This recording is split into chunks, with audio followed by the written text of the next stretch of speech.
So dito guys ay inaya ako ng 1v1 ni Idol. Iwan ko kung kilala nyo siya, paki-comment mga idol.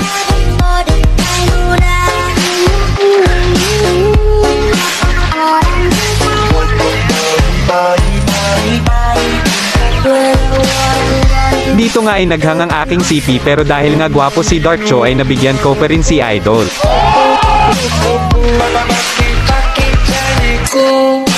Toki di panto